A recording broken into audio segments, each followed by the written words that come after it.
Omagyantarmandasya Gananjalashlakaya Chakshora Uminikamnina Tasmai Shri Gurave Namaha Nama Om Vishnupadaya Radhikaya Priyatmane Shri Srimad Bhaktivedanta Narayani Iti Namani Nama Om Vishnupadaya Krishna Prasthaya Bhutale Srimati Bhaktivedanta Swami Niti Namani Namaste Saraswati Deve Gauravani Pacharani Nirvishesha Srimati Paskachad Deshatarani. Welcome. Um, Today's our sixth class, so after today we'll be halfway there. And today we're covering gender and domestic violence. And today our demo is also connected with a history of domestic violence. So we'll start. I'll describe what I'm going to do with the demo. We're going to do a double expansion brain spotting demo. So first, to set up the activated spot, we assure that the bilateral sound or tapping is in place. And then after that, you don't have to think about it. So I'll ask what issue, in this case, what issue related to your domestic violence history would you like to focus on? What is the negative thought? This covers cognitive, emotional, and somatic, where trauma is held in the body. So what's the negative thought? What are the emotions that come up when you think that? Where do you feel it in your body? And where do you feel this most strongly in your body? What is the activation or disturbance 0 to 10? And then using the pointer, does it feel more activated over here, more in the middle, or more off to one side? And then once you get kind of the zone, does it feel more activated if I go higher? Does it feel, and it can even be off the screen, does it feel more activated if I bring it lower? And then the person says, oh, a little higher. It happens quite often. And then more activated a little bit this way or that way.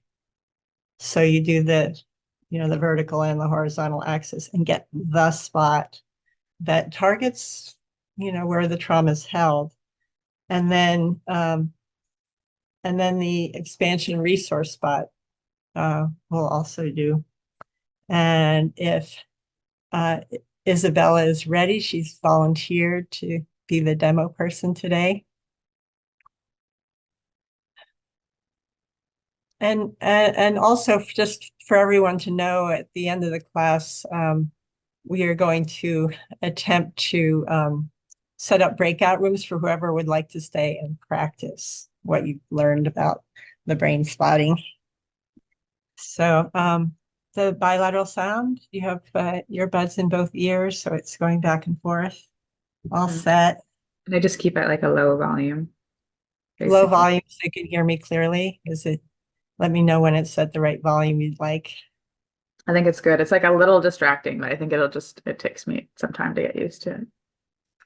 You can turn it down even a little more if you'd like, if it's a Okay. little distracting. Okay. And what's the issue? You mentioned you have a domestic violence history. What's the issue related to that you'd like to focus on in this session? Yeah, there's definitely a lot of ways it still impacts my life, but I think the biggest is a fear of dating and a fear of like getting into um another relationship, another abusive relationship, especially. Mm, I understand. That makes sense. And what's the kind of negative thought that comes up when you think about your history and you think about the possibility of getting into another relationship?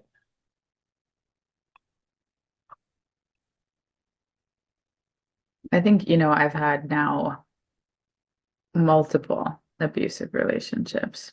And so definitely there's a thought for myself of, okay, what am I doing here?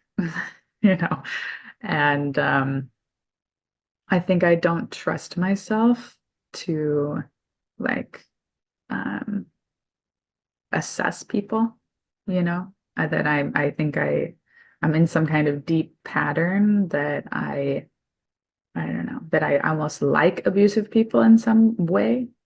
Um, and or that I don't know, that I dismiss the red flags. And yeah, I think the biggest is just, yeah, that I don't trust myself to not get into another abusive relationship. Mm. And when you think I don't trust myself to not get into another abusive relationship, how what are the emotions that come up for you? Um, I definitely have some shame around it. Um, I mean, less so. I'm actually very public about my experiences, and it's informed my work. Like I do this, I do therapy now for domestic violence survivors. But it's there's a shame piece of that too, because then it's like, oh, well, now I'm doing this professionally and I help other people with this, and I'm still struggling with it. And that, yeah, I think that's the biggest emotion, and a lot of fear of, making the wrong choice or doing, yeah, getting in another situation. Mm. And where do you feel the shame and fear in your body?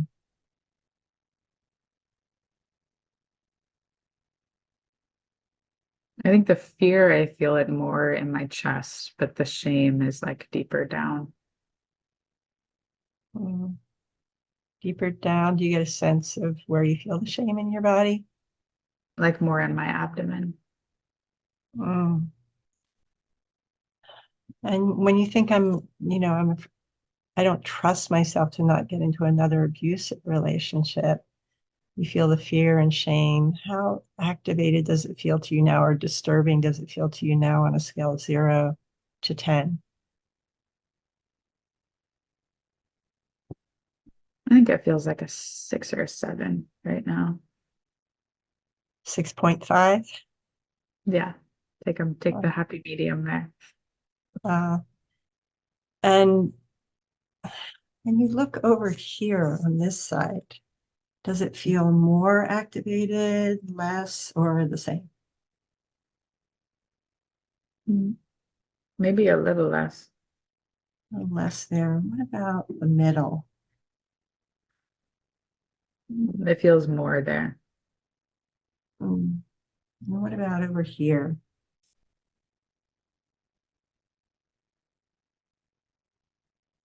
I actually think it feels a lot less on that side. Hmm. And if I take it up, does it feel more activated, higher? Can be even off your screen, or would you like me to come down? Come down. Let me know when it feels the most activated.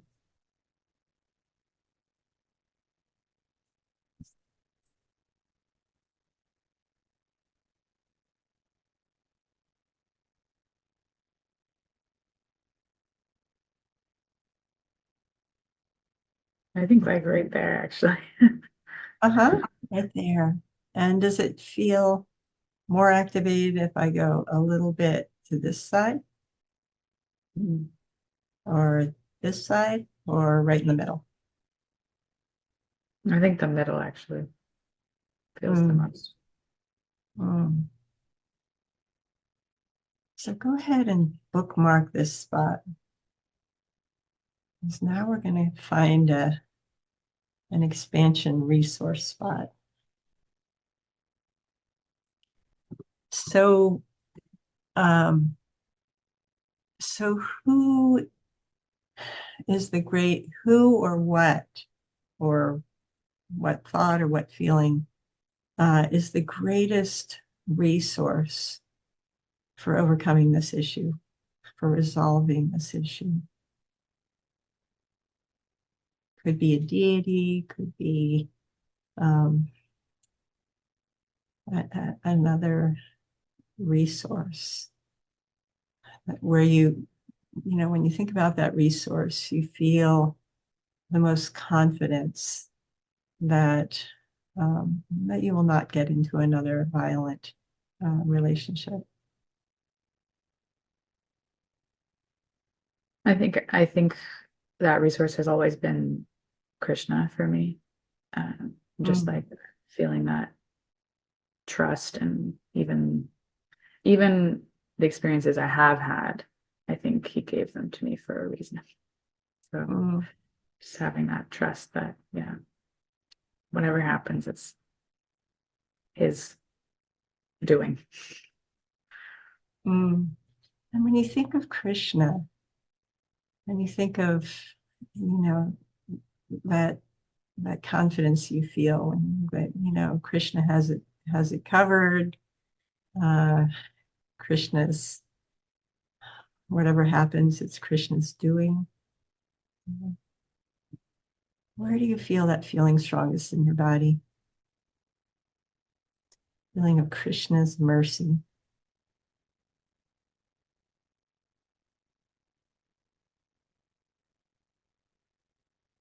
I think I feel it like in my mid abdomen. Yeah. Mm-hmm.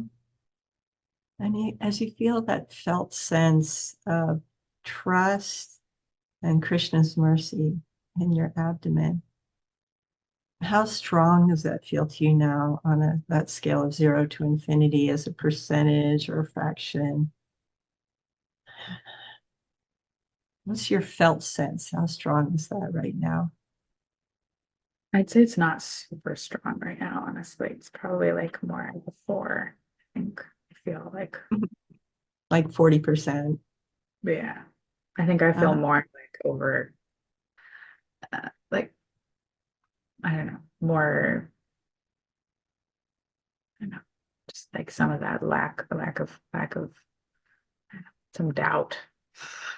Maybe I mm. just And we'll find the spot where you feel it the strongest. So no worries. So when you look over here, can you tune in that felt sense of Krishna's mercy and that sense of trust? Do you feel it stronger when you look over here? Less strong, about the same? And what less. about over here?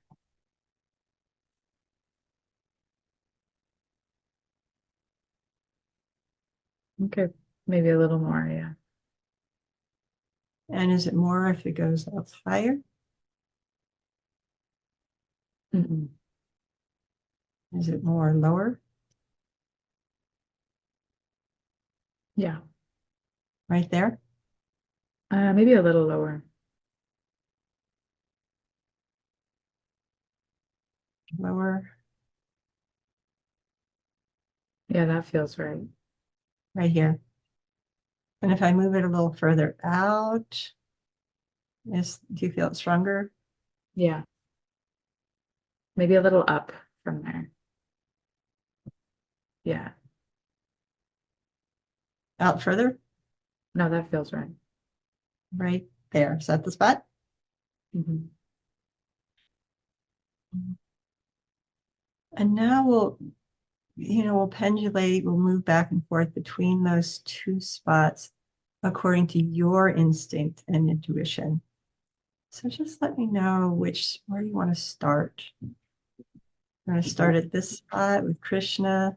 Do you want to start at the activated spot?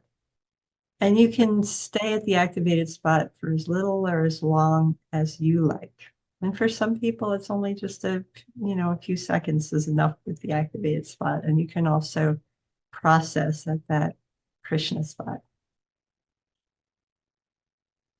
Where Um, would you like to start? I think I want to start with the activated spot.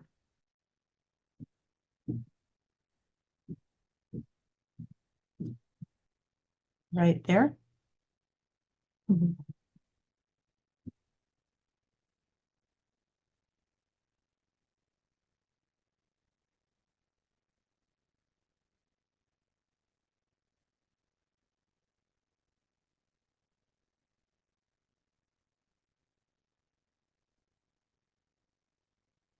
And I just gaze and at it, or do I like if something comes up, do I? I'm trying to remember now. What are the Uh, instructions? well, for demo purposes, with expansion brain spotting, there's no supposed to's. You let whatever happens happen, and you don't try to cling to any particular thought.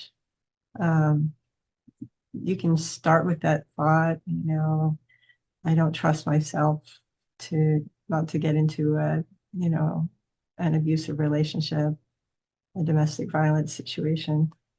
Um, and then you can uh, process silently for a demo.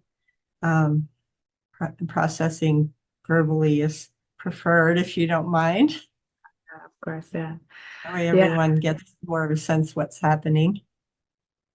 Yeah. So as I was gazing at that spot, uh, I started to kind of feel more into this feeling of hopelessness that like this is just, my karma, to just be in perpetually terrible relationships. And yeah, I think I feel into that, like Mm, just feeling mm, stuck. mm. And are you okay if we move that into the present? I feel stuck and hopeless. Like this is just my karma. See where that goes. Yeah, I think it's also like now connecting to this feeling of like, who am I to help anyone? Especially if I feel like still struggling myself with that.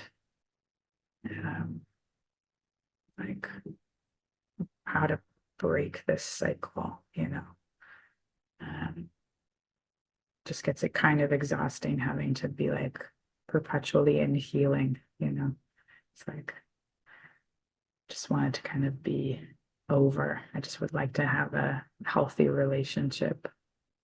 Mhm. Mm, I would like it to be over. I would like to have a healthy relationship. See where that goes. And knowing at any time you can pendulate to the Krishna spot. Yeah, You I know, would actually already started to pendulate over there. uh, Uh, Like right when that statement came up, I immediately was like, just had that thought come in from Krishna's guidance of like, you know, it's okay. And like, I'm going to support you or take care of you no matter what. And yeah, even if you have to be alone, like that's okay too. And maybe that's for the best, like to be more dedicated in service. But I don't know. I still also think I have some faith that there will be a good relationship on the horizon, maybe. mm.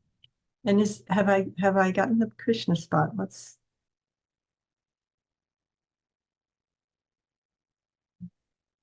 Yeah, it's kind of interesting because for a sec, like initially when we moved over there, I almost didn't want to look at it.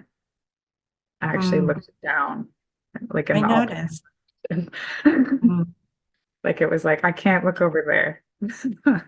There was like a discomfort. mm, mm, Like, I don't know. I think maybe there's like I'm almost not wanting to shift into that state of hopefulness. Like there's a little bit of a feeling of like, oh, I don't know, I don't deserve it or something mm. like that That I I can't. don't deserve, or is it that, parts can protect from hope in order to protect from disappointment? What does it feel more like for you? Yeah, I mean, I think that is, I don't know. I also believe though everything happens for a reason, and even every moment of suffering that I have experienced has ultimately, brought me closer to Krishna and brought a lot of meaning into my life. But there is definitely sometimes those thoughts of like, why does this keep happening? Mm. Why does this keep happening? And when you gaze at the Krishna spot, what are you noticing now? It just came up for me of like this statement of you needed to experience some of that pain in order to like be able to have some perspective or to be able to help others. I think that because of everything I went through, it's really deepened my work and Mm. like given me a lot of purpose and meaning in my life that I never would have had without having gone through the bad. Mm. Go with that. See where that goes. Yeah, it feels a lot lighter. Mm.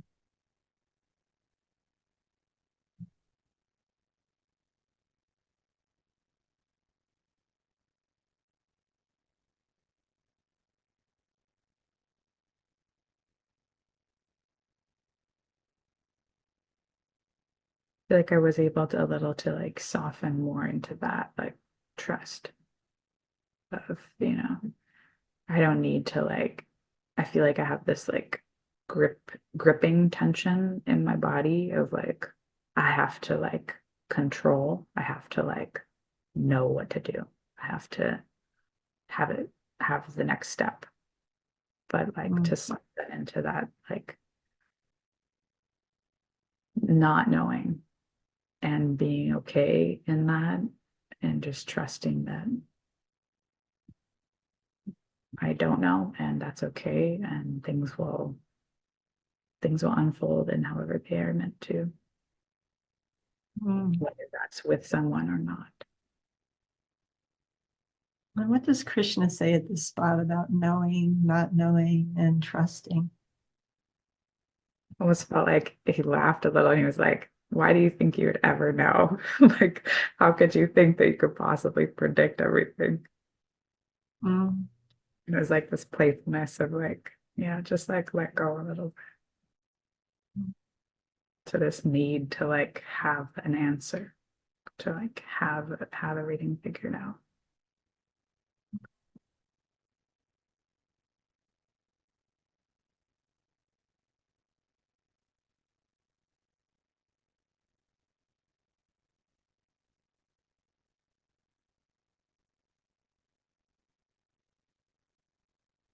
And I feel like a lot lighter.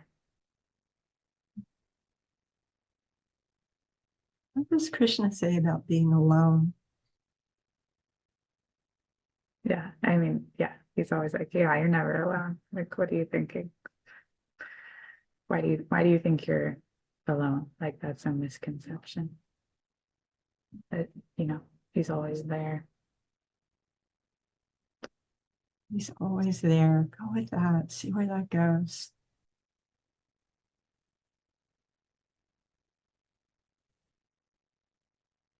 It feels like in my body this kind of like a warm embrace. Like instead of this, I feel like the feeling of wanting a relationship, it's like I'm leaving my body in some ways and reaching outwards, trying to like grasp onto something. But then like connecting with that relationship with Krishna, it's more of like I like leaning back almost. Just like I can Mm. sort of like settle into my own body and also like lean into that support like in my own body and like trust that feeling of being held.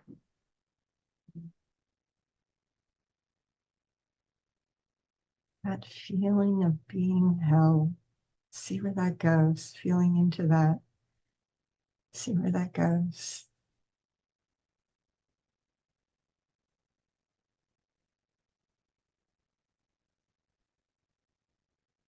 Yeah, I just felt like my whole body softened with that. It's just like, yeah, you don't need to like be in this like action stance of like, ready to fight or ready to take on whatever might come next. It's just like an invitation. It feels like this invitation to just relax and kind of be more with whatever is. And yeah, feels very nice. Mm. Be more with whatever it is. Are you feeling to stay with this spot? Actually, I think I could go back to the activated spot. An opportunity to be more with whatever it is. Right here.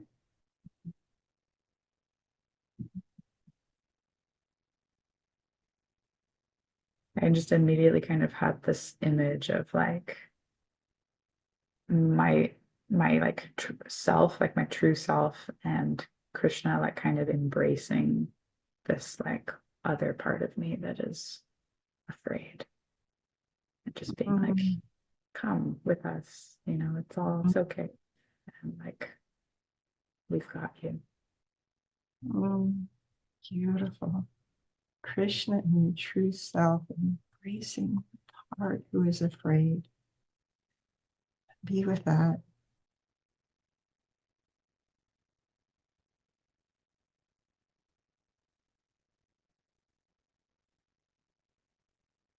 Yeah, I feel like now this spot is way less activated. Like it just feels a lot more at ease.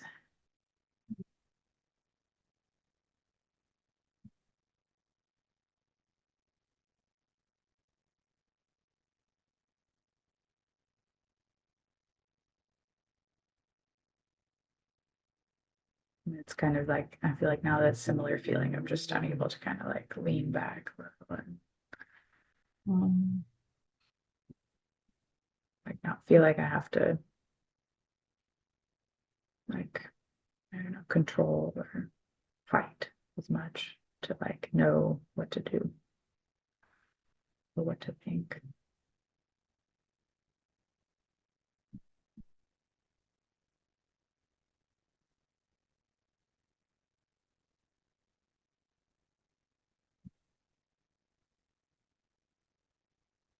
But that piece also about the shame around it just came up a little, and it was immediately like there's nothing to be ashamed of here.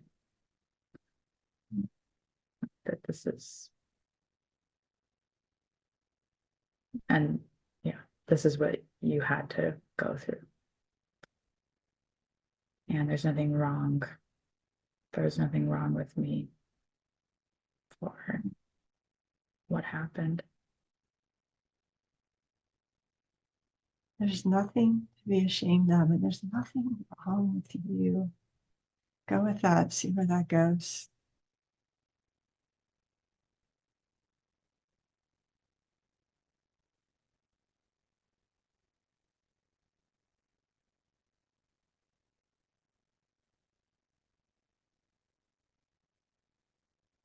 Yeah, I felt like also a softening and more of just like this feeling of permission to be myself and not have to try and be something that I'm not, and that it's okay to struggle sometimes, and that's what makes me human. Wow, it's okay to struggle sometimes. That's what makes me human. See where that goes.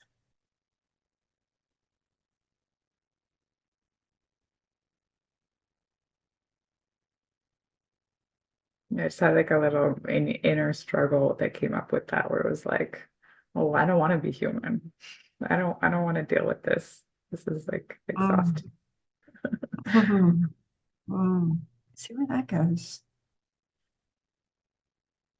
Yeah, then it was like, okay, this is what you have to do. And you're here in this life, in this body to, you know, to do something. So just go with that. You know, you can't change it. So Mm. Mm.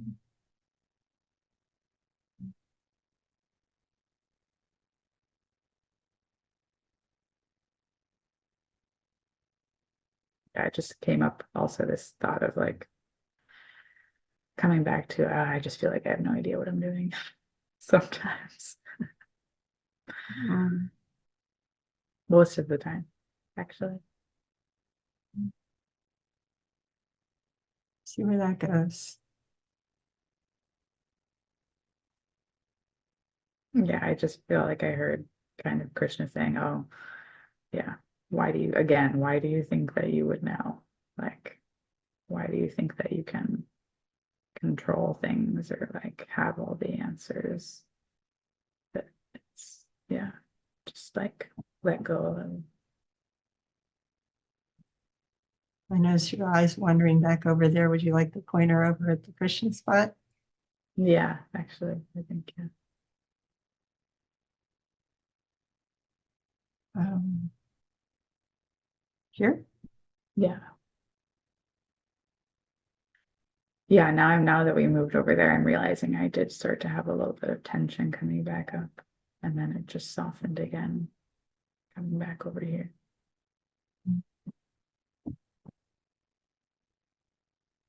And I think I'm also kind of starting to feel this like, oh, I really don't let myself feel this a lot. Mm. Like I don't allow myself to feel relaxed or in that like held feeling. I don't like let myself even go over there sometimes. Mm. I don't let myself see where that goes.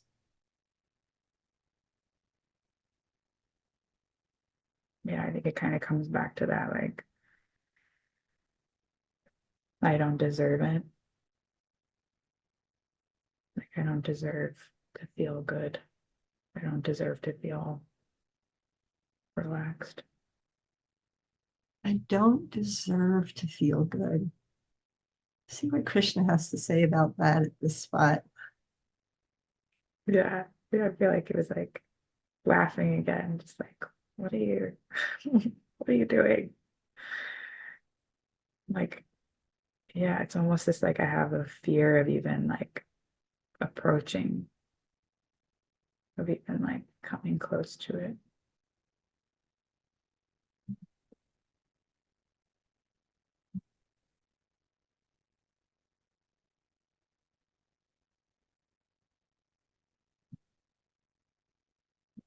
Just yeah, it kind of goes back to now. I think the core of it is this feeling of, I'm not good enough.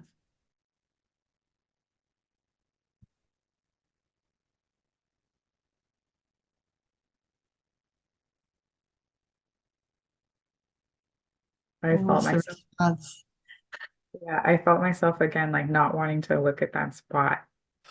And Mm. then I kind of forced myself to look at it, even as I was uncomfortable.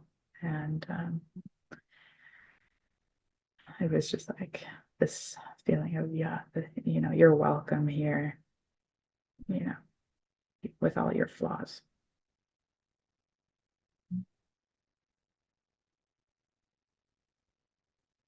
Krishna is saying, you're welcome here. Go with that. Part of me is like, I don't believe it. Like, I don't believe it. I don't know. I'm still like, I don't know. I think I'm not, still not good enough, like, just not. And then he's like, I just kind of felt that immediate response feeling of, yeah, that feeling maybe will always be a little bit there. And that's okay too. And, you know, whatever you're feeling is welcomed. Whatever is present for you is welcomed. whatever you're feeling is welcome.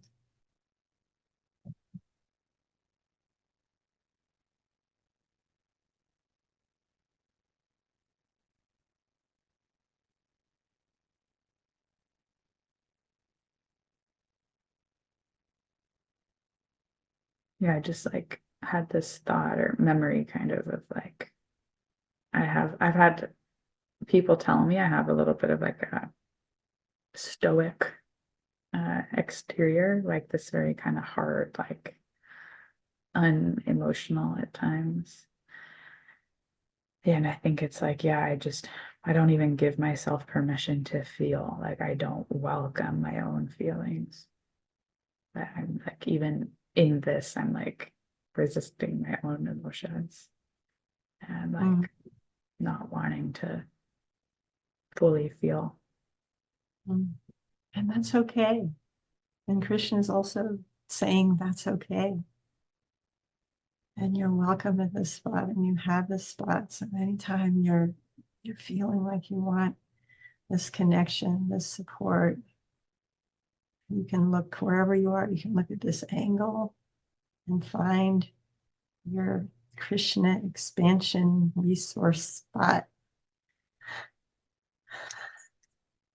Yeah, I feel that. Thank you.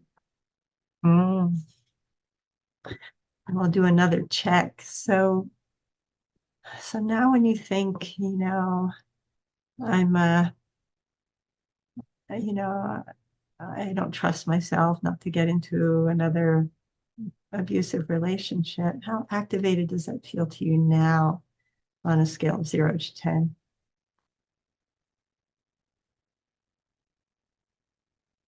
I think it's like a 4 now, maybe a 3.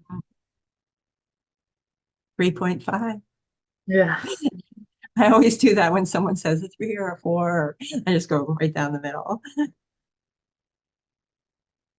And when you feel into that felt sense of Krishna's mercy, and maybe you feel in that place in your belly, how strong does it feel to you now on that scale of 0 to infinity as a percentage? Uh, 0 to infinity. No. I was gonna say on a scale of 10, it would be like an 8 or 9, but on a scale of infinity, I don't know, I guess maybe like, 85%? yeah, that's cool. Or even 90%, actually. I feel like a little more. Ah, 90%. Good work. Yeah, going from a 6.5 to a 3.5 and going from 40% to 90%. Like I should say Good. good work. Thank you. Oh, I just held the wand. No, you did that. Your brain did that healing too. Yeah.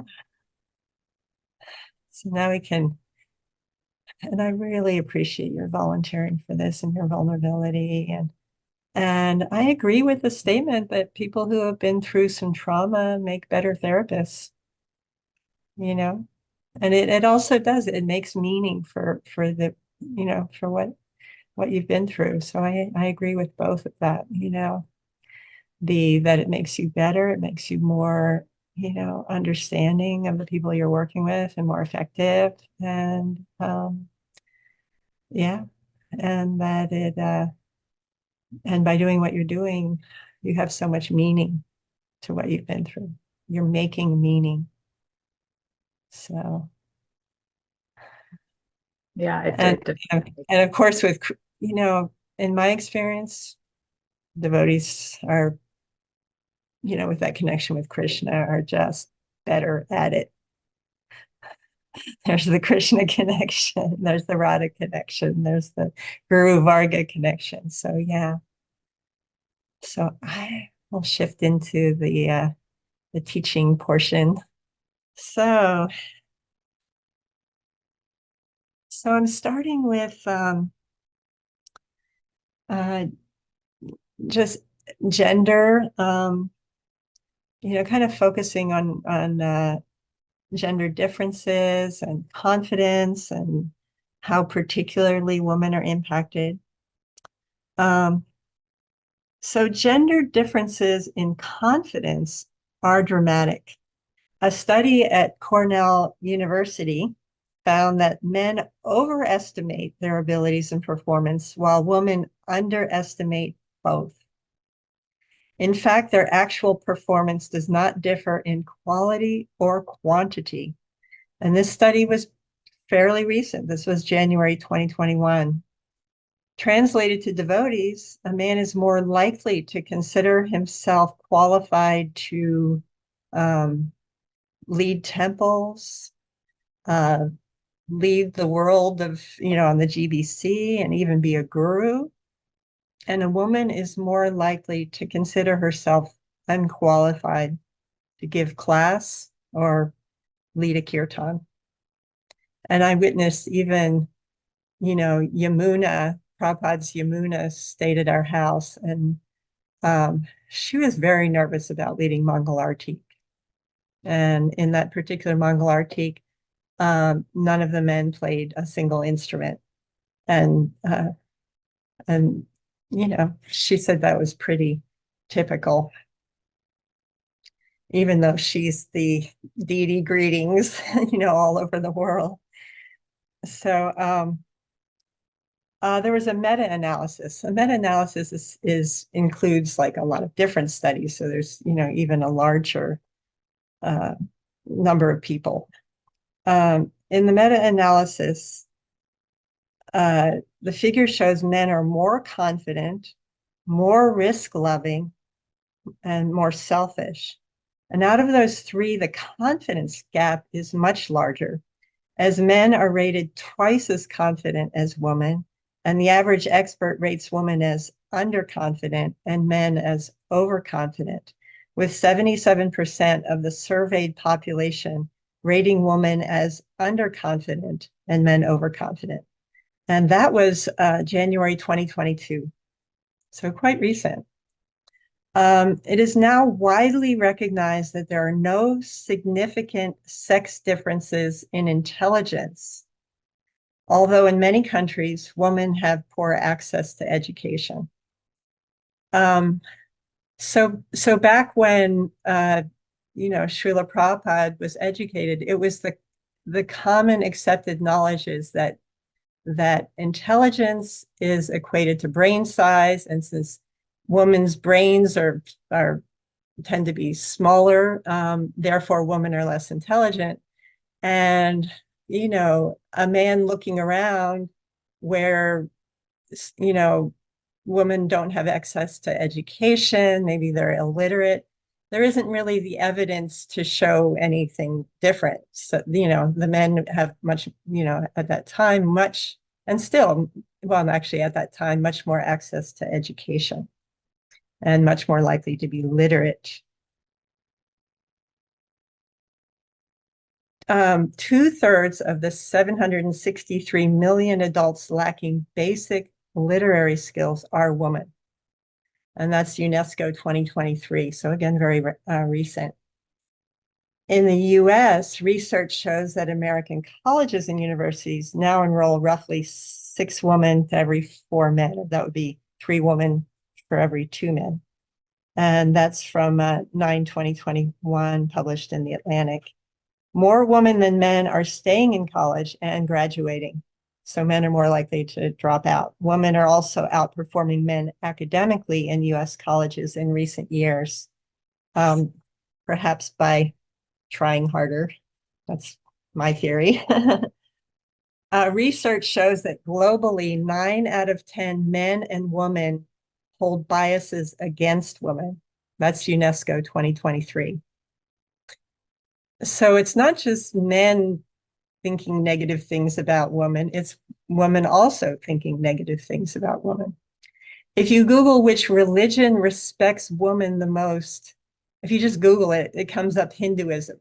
And the Google that came up said Hinduism has the strongest presence of the divine feminine among major world religions from ancient times to the present. The goddess is viewed as central in Shakti and Shaiva Hindu traditions. In Hinduism, women are portrayed as equal in value to men. And And this is despite not taking into account that the Supreme Godhead is a couple, Radha and Krishna, woman equally represented.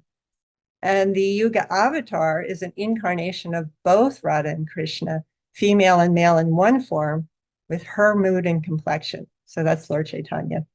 This is also without considering that Gaudiya Vaishnavism is a Manjari Bhakti line. So the goal is to attain one's eternal female form of a Manjari serving in Radha and Krishna's pastimes. So if you look at all that, um, we're in a very good line and religion to have equality. Lord Krishna in Bhagavad Gita says, among women, I am fame, fortune, fine speech, memory, intelligence, steadfastness, and patience. In the purport, Srila Prabhupada writes, the 7 opulence listed, fame, fortune, fine speech, memory, intelligence, steadfastness, and patience are considered feminine. And so, my words now, it's hard to attain fame and fortune without confidence, which may be hurt by repeatedly being told a female body is a lower birth and women are less intelligent. It's hard to develop the quality of fine speech without being invited to speak or give classes, or without choosing to. Being consigned to stand in the back furthest from the deities, in my opinion, tends to erode confidence. That is apparently still the policy in LA and other temples. If you're in Alachua, not. And it's one of the very few temples where a woman is the president. Oh, I say the 3 or so temples where women are president are probably very different. In the Gita, which is a primary scripture, the intelligence and memory of women is a given. Shyness is not listed in those qualities, yet for many female devotees, that, in my experience, as a devotee, that is the quality most emphasized and sometimes the only quality that tends to be glorified in a woman. There is the Bhagavad Gita verse 9.32, which may be misinterpreted by those who want to degrade woman, and is, according to Gaur Keshava, who is a Sanskrit scholar and a Prabhupada disciple. He mentioned about the dash. So I checked into it. A dash provides emphasis and does not connote a descriptor of what follows. So is open to interpretation. Dashes and commas can be used interchangeably.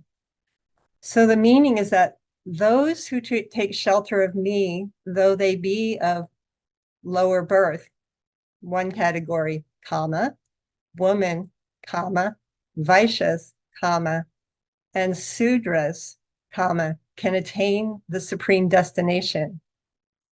In other words, lower birth is a separate category and not as a descriptor of the other 3 categories. Gaur Keshava says that this is proven by the inclusion of Vaishnavas, of Vaishyas, and then there's Vaishnavas, Vaishyas who are considered qualified even by those who go by birth rather than qualities. So, Vaishyas are not considered, sinful birth and all of that. So the first time I stayed in a temple, just some personal experience, was in 1979 in Miami. There was an elevator to the temple on the 7th floor of the devotee-owned hotel on Miami Beach. A female devotee was forbidden to get on the elevator if there was a man on the elevator or a man wanting to get on the elevator. And if a female devotee was already on the elevator and a man wanted to get on at any floor, the woman was required to get off. I stayed there for 1 month and then rejoined 3 years later in Philadelphia. In Philly, I had a different experience where I was able to work with Mukunda Maharaj on food for life and communications. He never once treated me as incapable or inferior, and was also personable, yet never disturbed or inappropriate in his dealings with me. Along with Radha and Krishna's mercy, his confidence in me enabled Food for Life to grow. The program went from meals in a van to 500 prasadam meals daily indoors. The meals were 3 meals a day in our shelters, plus an open lunch. We developed a shelter for 25 men and another for 120 homeless women and children, with $1 million a year contract with the city of Philadelphia. The program purchased 2 buildings totaling about 17,200 square feet. The mayor attended the grand openings of the shelters. The media coverage was ample and universally positive. I gave speeches, served on the mayor's task force on homelessness, and appeared on television and radio, including AM Philadelphia, with a viewing audience of 108,000. I called them, I said, "What's your viewing audience?" And they said 108,000. And I'm like, oh, that's a good number. Mukunda Maharaj later asked me to be the media coordinator for the Robin George appeal. Our efforts in Washington, D.C. Potomac Temple helped save the L.A., San Diego, Laguna Beach, and 2 Texas temples that were in receivership to pay the Georges. It was a wonderful service, and I didn't let it get to me, but still noticed that the GBC never sent me a thank you letter or any acknowledgement after the Supreme Court remanded the ISKCON case, saving all those temples. So this is a positive story of what can happen with just one leader, in this case, Mukunda Maharaj, who is not patriarchal and or misogynist. My question is, can such a relatively small religious group and organization afford to dismiss and discourage the potential contribution of about half of their members? Will its growth be stifled by the opinion of society at large towards mistreatment of women? So 2 questions. I'll just leave those questions for now. You know, I know this is, you know, kind of a social comment, but I know that, you know, when women started getting more educated, entering the workforce and all that more, you know, some people argue that, well, now, you know, now who's taking care of the children? So at that time, you know, the corporations, who were not particularly run by men, they were like, we're all about profit. Now we have supply demand. We have a lot more people entering the workforce. We can pay less. So rather than having a society where it was possible for men to work part-time and spend part-time with children, and possible for women to work part-time and spend part-time with the children, everyone was then forced to, you know, to work a lot more, getting paid less. So that's how that went down. And it was not women who made that decision, those decisions. So there's some gender differences that can be helpful to note when you're working with people. There are a couple of physiological differences between males and females I have on occasion found helpful to share with my clients to further understanding with spouses and partners. One is that oxytocin is released when women talk. That is a happy neurotransmitter. Men do not get the same oxytocin release and may be less inclined to want to talk about it. A man may be perplexed why women like to get together and talk, or why his wife might want him to talk more. So misunderstandings can arise from what is a physiological difference. I won't get into when oxytocin is more released for men. You can look that one up. Another difference is that there's a partial shutdown in brain function for men when faced with activated emotion. It makes sense that this would enable men to go into physical protection mode when there is danger. There's activated emotion when there is actually danger. Also, women, it's known, retain stronger, more vivid memories of emotional events than men do. That's a Stanford medical study from 2017. Relationally, both of these things can create misunderstandings. Time out and space until calm is restored may be especially helpful for men. More commonly known is that men tend to want to fix it, and women more often want to be heard and understood. In my clinical practice, I found that to be true, with an occasional, quite rare exception. So now I'm going to talk a bit about domestic violence. Yesterday, a Prabhupada disciple referenced a class given. You know, how it goes when you teach. I ran into a Prabhupada disciple while walking in the neighborhood. Referenced a class given within the last 6 months where the speaker said that a drum, a cow, and a woman should be beaten. My first thought was, wouldn't someone stand up and challenge this? This type of teaching has a discouraging impact on the audience, and anyone in the audience repeats that too. The words made no sense, yet sounded familiar. Like I've heard things like that in my history as a devotee. So I looked into this, and its apparent origin is a quote, or could be a misquote, from Manu Smriti. This quote is also inconsistent with other quotes from him. He says a lot of negative things about women. He also, the opening of Manu Smriti states that where women are honored, the gods are pleased, and where they are not honored, no sacred rites yield rewards. It's also possible the quote came from Chanakya Pandit, kind of a version on that. He said donkey, not cow. So neither Manu nor Chanakya Pandit are Vaishnava authorities. They are not. I mean, in the case of Manu, it's sort of like if Christians kept quoting Adam, and they don't. Chanakya Pandit was a political scientist in what is present-day Pakistan. He was born in 370 BC, long before Lord Chaitanya. And not not a Vaishnava authority. Gorkeshava describes the original Pancharatra Vaishnava system was egalitarian. The word Svayamvara means my choice.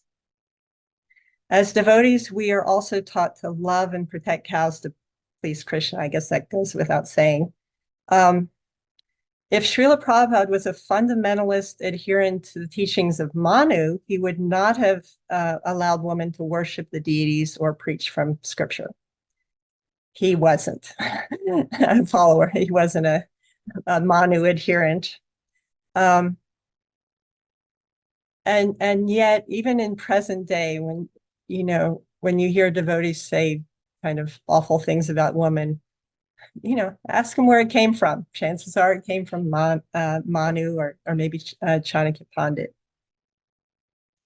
So a definition now of domestic violence. Domestic violence is a pattern of abusive behavior in any relationship that is used by one partner to gain or maintain power and control over another intimate partner. Domestic violence can be physical, sexual, emotional, economic, psychological, or technological actions or threats of actions or other patterns of coercive behavior that influence another person within an intimate partner relationship. This includes behaviors that intimidate, manipulate, humiliate, isolate, frighten, terrorize, coerce, threaten, blame, hurt, injure, or wound someone. Um, I like this definition. It came from the Justice Department of the government, actually. Um, and this next one from psychiatry.org, domestic violence is associated with a range of physical and mental health effects. Being a victim of domestic violence is linked to increased risk for post-traumatic stress disorder, PTSD, depression, and suicide. Exposure to traumatic events can lead to stress, fear, and isolation, which may lead to depression and suicidal thoughts or behavior. Survivors of domestic violence make internal verbal abuse from their partner, internalize. They may blame themselves for their situation or feel anger and resentment towards themselves. And an abuser can take advantage of that tendency. After enduring abuse, especially in the absence of treatment, survivors may experience difficulties in new relationships. And it is quite common for people to choose another abusive relationship, in the absence of treatment. Domestic violence survivors are more likely to experience health problems and perceive their overall health as poor compared to those who have not experienced domestic violence. About 75% of female survivors experience some form of injury related to the domestic violence. In addition to injuries, common physical symptoms include headaches, insomnia, chronic pain, gastrointestinal symptoms, chest, back, and pelvic pain. Additionally, more than half of female homicide victims in the US are killed by a current or former male intimate partner, according to US crime reports. And now moving from domestic violence to other kinds of abuse. Devotees who work with may be in an unhealthy relationship if they focus all their energy on their partner and don't feel safe to be themselves with their spouse or partner.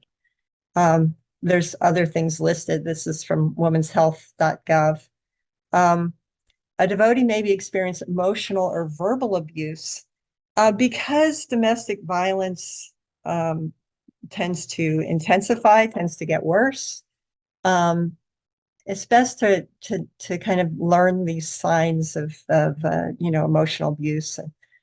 A devotee may experience emotional or verbal abuse if the spouse or partner wants to know what the person is doing all the time, wants to be in constant contact, demands passwords to things like phone, email, social media,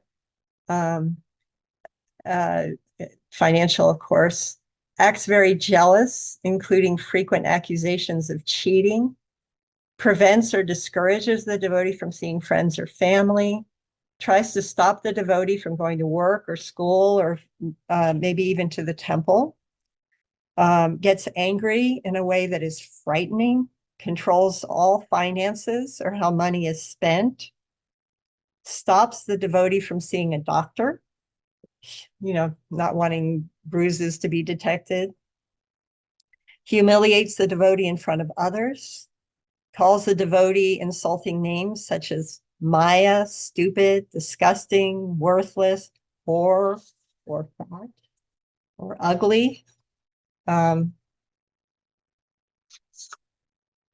Threatens to hurt the devotee, people she or he cares about, or pets.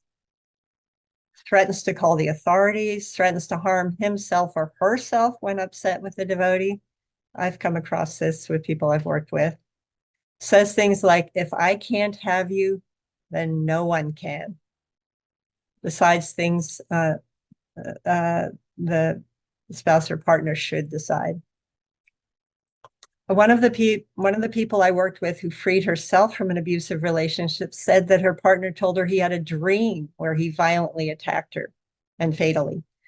There were also ongoing insults and other intimidation. And that person was able to free from the relationship, is doing very well, I'm happy to report. I've worked with multiple stalking survivors who were able to get restraining orders while in therapy and, resolve the whole thing.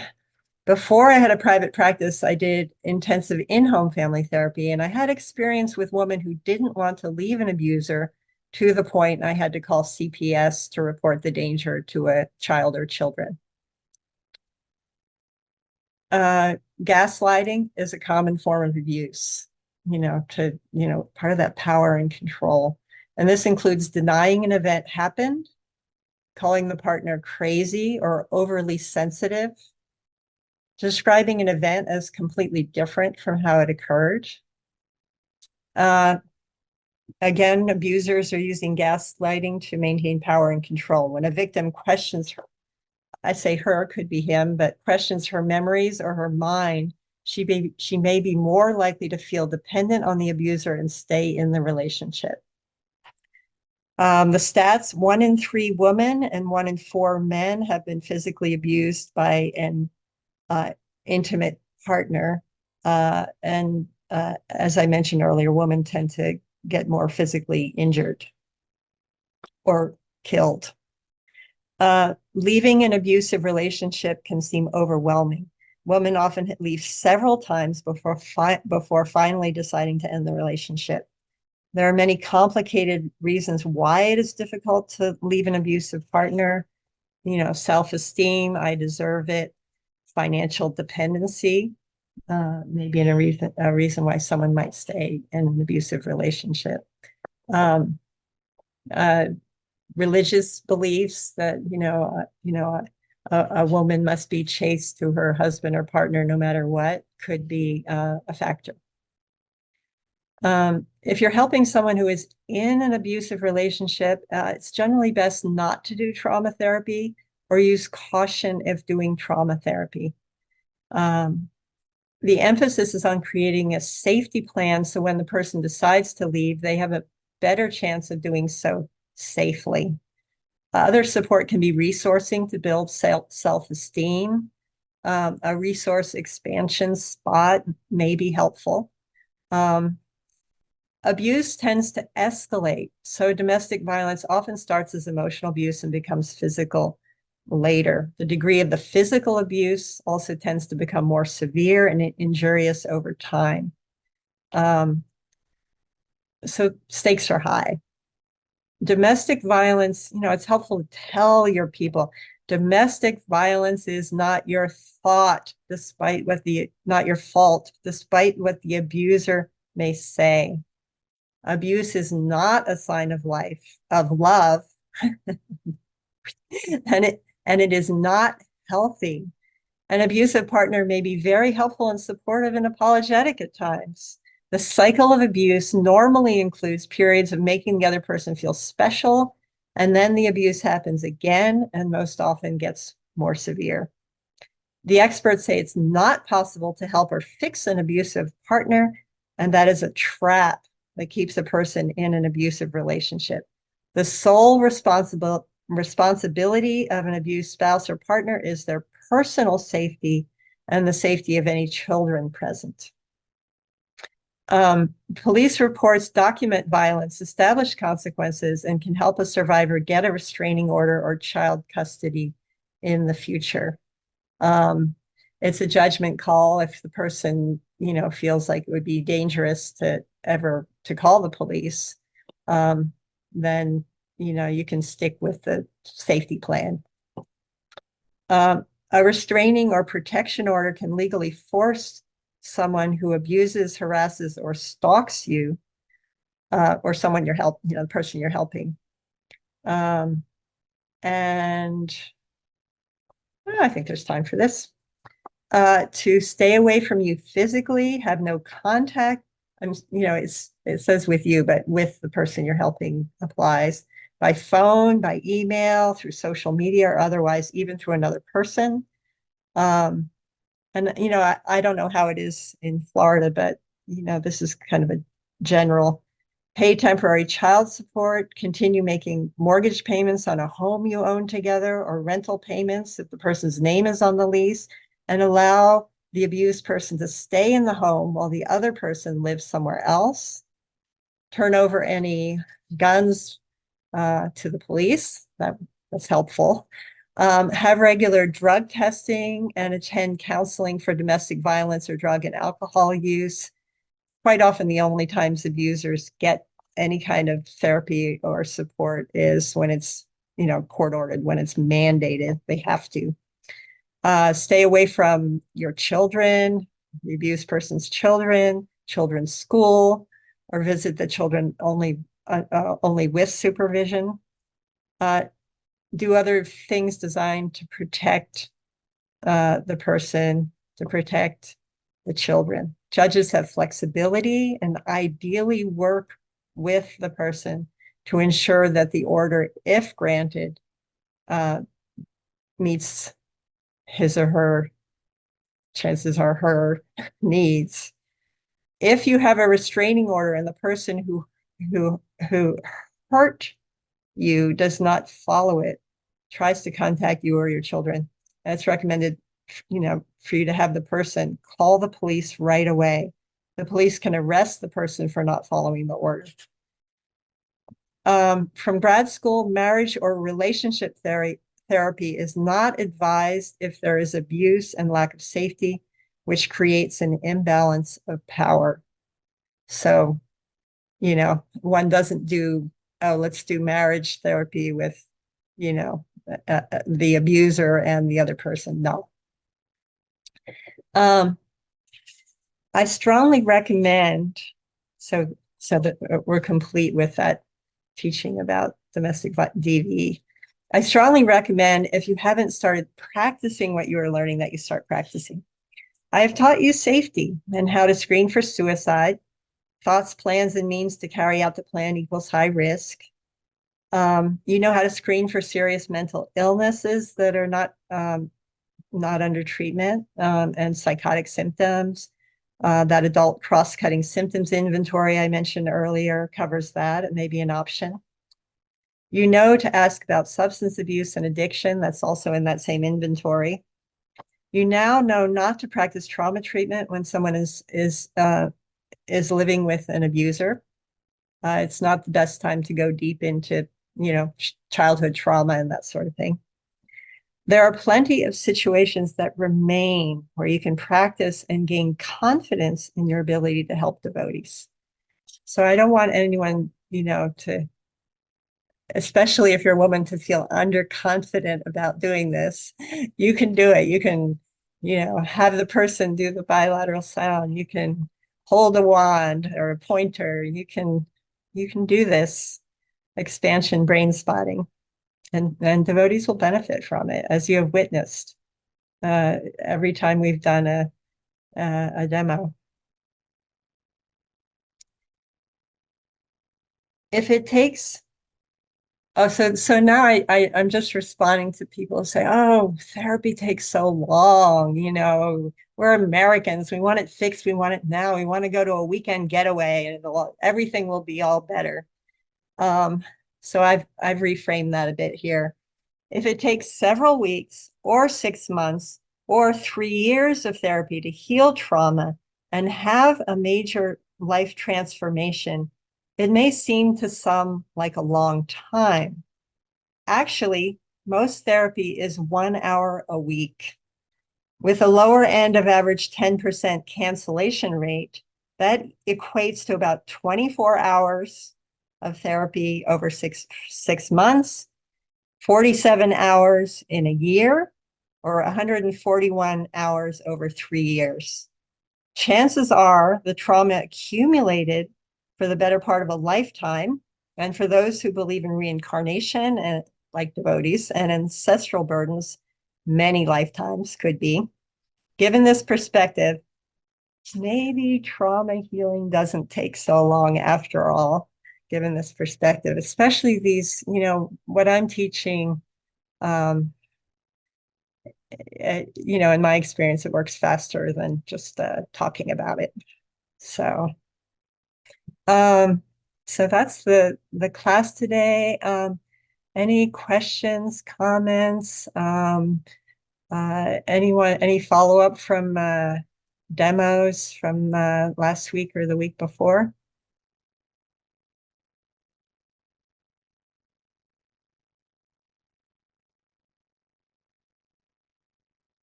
Rasangi. Heidi Ball. I was looking for my hand raised thing. That was all That amazing worked though. information. Oh yeah. I mean, I feel a little glazed over right now. It's heavy stuff, right? Oh yeah, last week's topic, child abuse, heavy. The domestic violence, heavy, definitely. And like the pitiable condition of, our society, our devotee society even. And I'm happy that it's changing. Hopefully it will change and we can help it change, hopefully. But that was an amazing thing, Isabella. Thank you so much. That was so powerful and poignant and not even that complicated. It wasn't gut wrenching. It was like really transformative. It was so cool. But I have a question. Like with me, I had to have three people there for my expansion spot, my sister and my gurus. I couldn't have done it just with my gurus because it feels like they're not like I don't want to bother them with that stuff or something. You know what I mean? With that, but I wanted them there. So how do you know when to add somebody to make it a team, or how do you decide that? If there should be more than one person in that expansion spot? Um, you can ask the person, this is all very what they call client-centered. Okay. Um, you can ask the person, would you prefer to have another spot? Um, you know, in the questionnaire I sent out that, Isabella had responded to, what's the greatest possibility? She was just very clear, Krishna. Okay. And actually, I appreciated that Krishna spot, it brought up some stuff. And that was, I think, helpful to be aware of, to have that, so either way can be, more advantageous, uh, so much of this is, whoever the helper is, the therapist, instinct, intuition, and above all, listening to the person, asking. So, So you sent out a questionnaire, but is that just for the demo? You won't do that or do you do that with clients? you could, And is or that those are questions that you can ask, like okay? I went ahead and asked the questions that I would ask in a session, you know. In today's session, rather than just, oh, we went over this with the questionnaire, I just went ahead and asked the questions that I normally ask. But So sometimes you can send it. Sometimes you can send it beforehand. Thank you. thank you, Ursangi. Catherine, and feel free to, with Zoom, if you prefer your devotee name. It just says Catherine.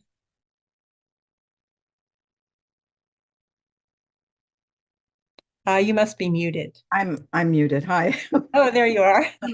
Sorry, I was just like frantically, my microphone kind of pops in and out sometimes. I'm still getting Oh, no worries. Okay, so I'm just very concerned. Okay, I have a couple of things to say because I got my degree in political science. A lot of my studies were about violence against women. I know women aren't really good with this kind of stuff, you know what I mean? Like the shocking, like Rasangi Prabhu was saying, shocking things, women are just kind of like, oh, don't tell me, But the problem is, I know that the brain spotting could help, but I feel like that is maybe the beginning. And maybe for Isabella, because I'm like totally resonating with Isabella right now. Um, see, the thing is, how to trust yourself is requires education on like what you're looking for in a guy. And this is going to sound interesting, but like my mentor, my guru actually turned me on to because I just didn't get it. I just didn't get it, like as far as men and women, if your parents are like off the wall and don't really train you and don't set a model, an example of what relationships are supposed to look like, you can be just a sitting duck and you can not know what to expect from men and not know a gentleman from a real, never mind. But so I would love to talk to Isabella actually about this. I mean, if it's still, because sometimes too, we're like I know I would be terrified, with the problems I was originally talking to you about, Chandrika Prabhu.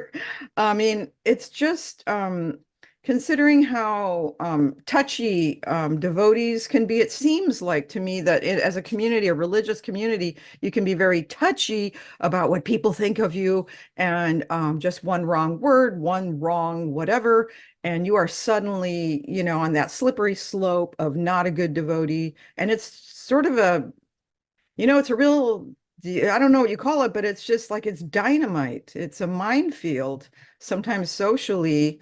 And I just I can't even like say how I just don't like this at all. Sometimes the politics and everything you were talking about, or lots of what you were talking about as far as um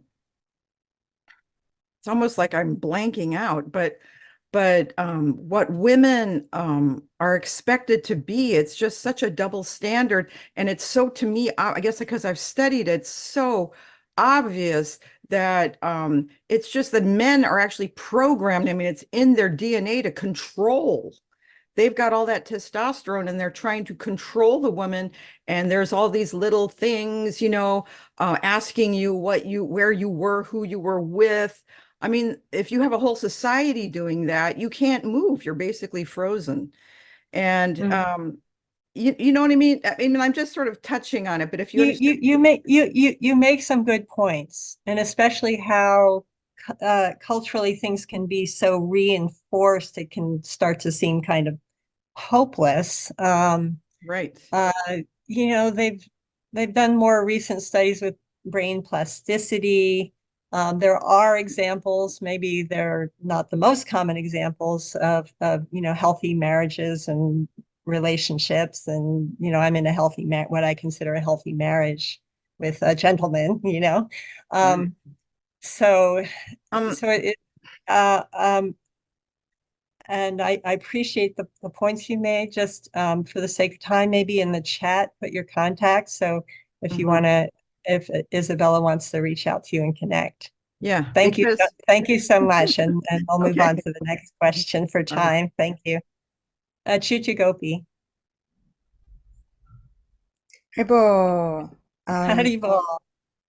I think my question comment kind of goes along with the previous one, which is, as a person who has experienced both sexual abuse as a child and sexual abuse in a marriage, my mind can plan an ambush attack when I sense that there's like help on the way, if that makes sense. Yeah.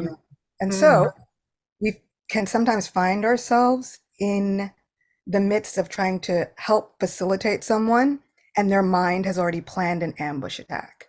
So if we are trying some expansion resource brain spotting and somebody comes with all of the things, wait, but Srila Prabhupada said, if a marriage breaks up, most of the time it is the fault of the woman. Like if our minds start regurgitating all of the things that we've been conditioned to internalize, it sometimes feels like we're not only fighting against the conditioning of the mind, but the conditioning of society on the person also.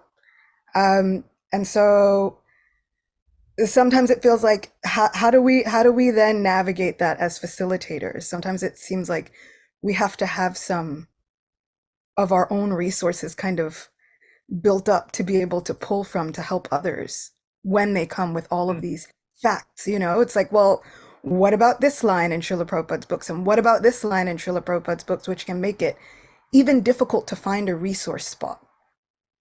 Yeah, it's perfect that you mentioned that. It's perfect that you're asking this question.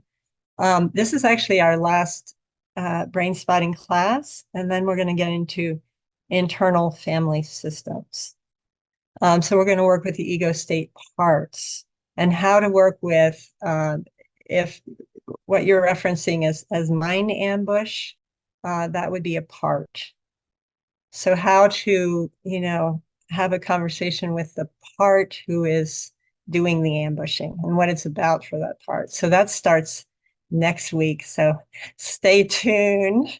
And as far as Srila Prabhupada quotes, yeah, with devotees, it makes sense. It would be helpful for someone who is working with devotees to have their own little arsenal of Prabhupada quotes. And so if someone quotes this, you can quote that. Uh, and, I mean, of course, there's a debate, what did Prabhupada know about what was going on and all that. Uh,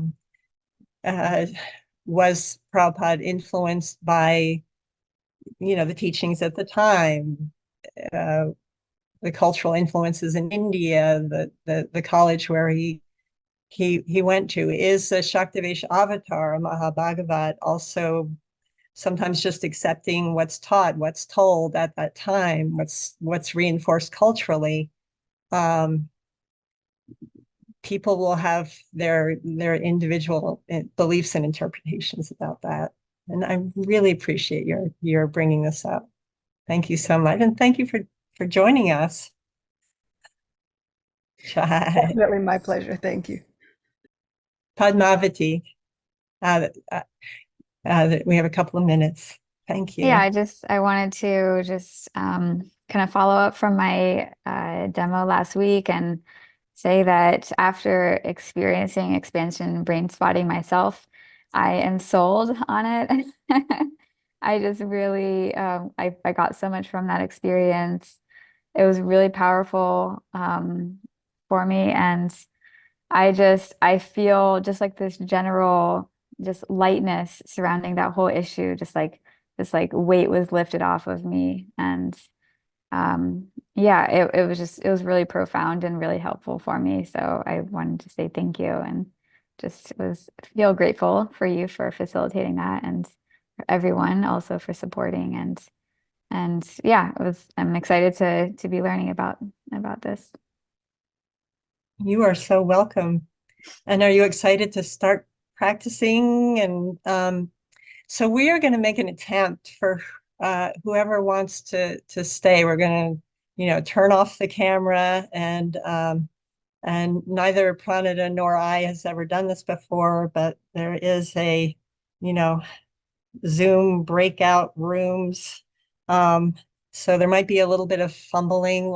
Uh, Go ahead and raise your hand or your little hand thing if you would like to stay after today and practice. Be breakout rooms, one-on-one, no camera, privacy. Well, it's no recording. The camera should be on because they need to see each other. They're individual cameras, but there will be no recording. Recording. Yeah. Right. So So far I'm I seeing don't one. yeah. So maybe think about it for next week, practice. Oh, am I seeing two? Even if there's just two, we can do it. Well, I just wanted to clarify how long, just because I have a client at noon. So that you can structure individually with the other person, like let's just go 15 minutes, or half an hour. So I would say no more than an hour total, probably. But Okay, we don't I'm have able to any just, hands. yeah, okay. So think about it for next week. Practice with someone during the week. And so we won't be doing it this week. And next week, probably less fumbling on the text side. Thank you so much. And I'm really grateful for this opportunity to share what I've learned and pass it on to in many cases the next generation of helpers and therapists and as we all know, the need is there. So